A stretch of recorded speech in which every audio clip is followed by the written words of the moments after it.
नमस्कार विद्यार्थी मित्रों,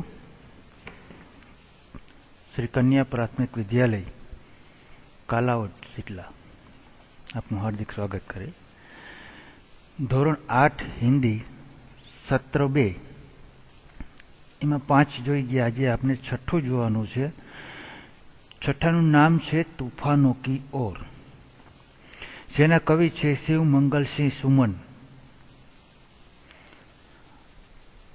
तो एनी आखी विगत જોઈએ कि 5 अगस्त 1915 को ग्राम जगरपुर, जिला उन्नाव, उत्तर प्रदेश में बनारस हिंदू विश्वविद्यालय से MA PhD क्या शिव मंगल सिंह सुमन छे 5 अगस्त 1915 नो गाम छे जगरपुर, जिलो छे उन्नाव अने उत्तर प्रदेश में छे।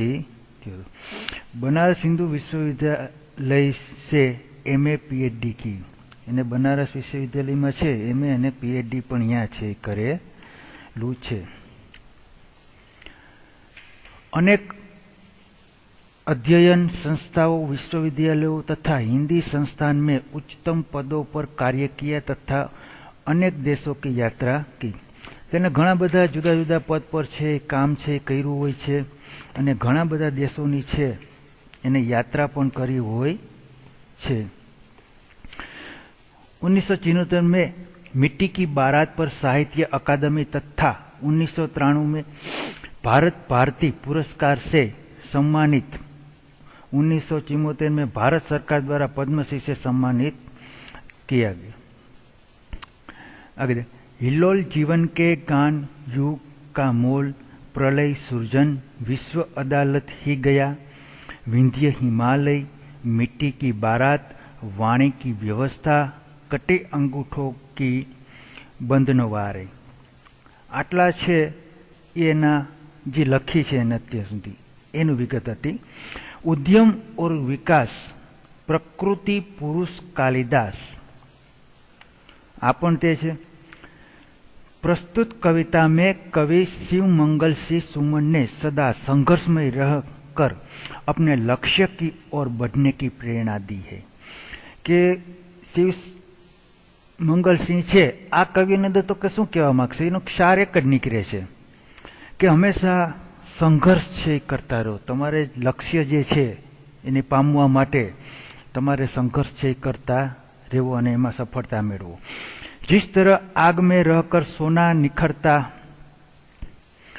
है, उसी तरह बाधाएं हमें जीने की नई राह दिखाती है तथा आगे बढ़ने के लिए हमारे इरादों को मजबूत बनाती है। कि जेम तमे संघर्ष करो एम तमने आगळ आगळ से सफलता छे मळती जाय छे।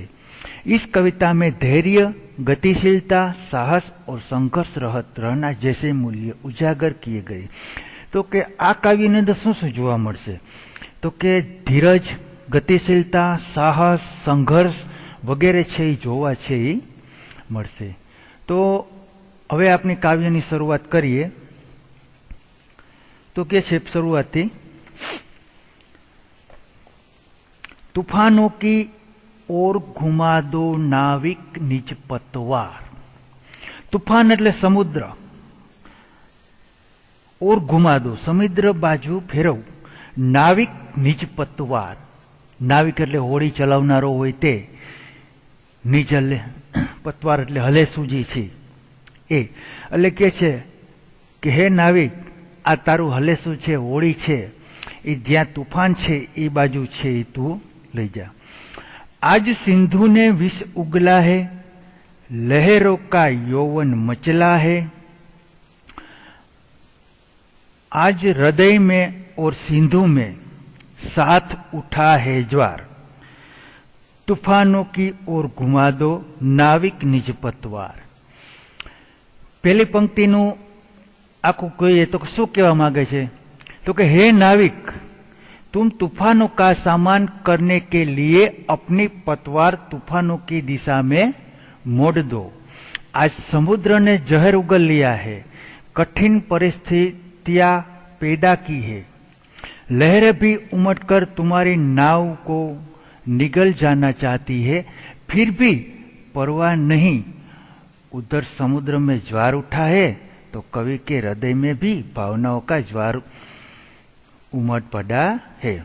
એટલે સ્ટાર સેશન કરી તો હે નાવિક, તું તોફાનોનો સામનો કરવા માટે તારું સુકાન છે, હલે શું છે એ તોફાનોની દિશામાં છે એ ફેરવી દે. આ જે સમુદ્ર છે એ કે જે રોક્યું છે અને વિકટ પરિસ્થિતિઓ ઉત્પન્ન કરીને પણ કરી છે, મોજા પણ ઉછાળીને તારી નૌકાને છે ગળી જવા માંગે છે, સમુદ્રમાં ભરતી આવી છે, તેમ કવિના હૃદયમાં પણ ભાવનાઓની ભરતી આવી છે. આ થયું પહેલી પંક્તિ. હવે બીજી આવશે. લહેરો કે સ્વર में कुछ बोलो, इस अंधड़ में साहस तोलो, कभी कभी मिलता जीवन में तूफानों का प्यार, तूफानों की ओर घुमा दो नाविक निज पतवार. जैसे लहरों का स्वर ऊंचा हो रहा है और उनका जोर बढ़ रहा है, वैसे ही तुम भी तैयार होकर आंधियों के सामने उठ जाओ और स्वयं आजमा कर देखो कि तुम में कितनी हिम्मत है. जीवन में तूफानों का प्यार कभी कभी ही मिलता है, भाग्यशाली लोग ही जीवन में कठिनाइयों का सामना करते हैं. तो કહે છે કે જેમ સમુદ્રના મોજાનો અવાજ વધી રહ્યો છે અને એમનું જોર વધી રહ્યું છે, તેમ તું પણ તૈયાર થઈને વાવાઝોડાની સામે અડીખમ ઊભો રહે અને તારામાં કેટલી હિંમત છે તે જોઈ લે. જીવનમાં તોફાનોનો પ્રેમ ભાગ્યે જ મળે છે, ભાગ્યશાળી લોકો જ તોફાનોનો સામનો કરી શકે છે. ત્યાર પછીની પંક્તિ.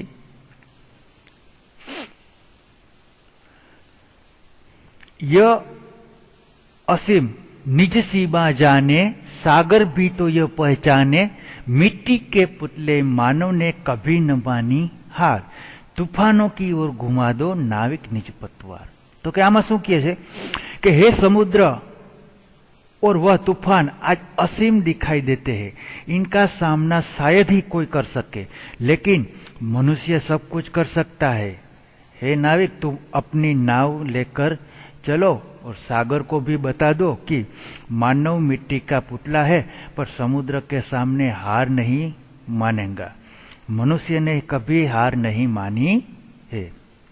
તો કે શું કહેવા માંગે છે કે આ સમુદ્ર અને તે તોફાન આજે અસીમ દેખાય છે, તેમનો સામનો ભાગ્યે જ કોઈ કરી શકે છે, પરંતુ મનુષ્ય છે એ શું કરી શકે છે? બધું જ કરી શકે છે. એટલે કે છે હે નાવિક, તું તારી નાવ લઈને નીકળી પડ અને સાગરને દેખાડી દે કે માનવી માટીનું પૂતળું હોવા છતાં સમુદ્રની સામે હારી શકે નહીં. મનુષ્ય ક્યાંય પણ પોતાની હાર માની નથી. હવે छेली पंक्ति.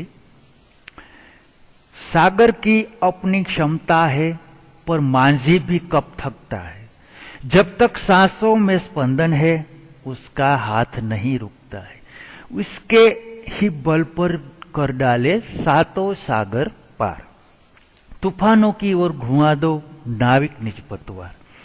यह समुद्र और वह तूफान आज असीम दिखाई देते हैं.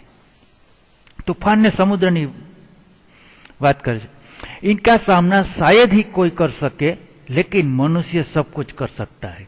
कि हे नाविक, तुम अपनी नाव लेकर चलो और सागर को भी बता दो कि मानव मिट्टी का पुतला पर समुद्र सामने हार नहीं मानेगा, मनुष्य ने कभी हार नहीं मानी.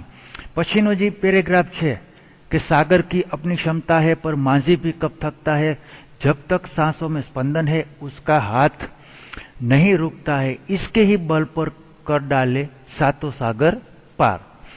तो कि इसमें क्या कहते हैं कि समुद्र के पास उसकी अपनी लहरों की शक्ति है, पर माझी के पास भी हिम्मत है, विश्वास है. समुद्र पास लहरों से शक्ति है, पर माझी पास क्या है?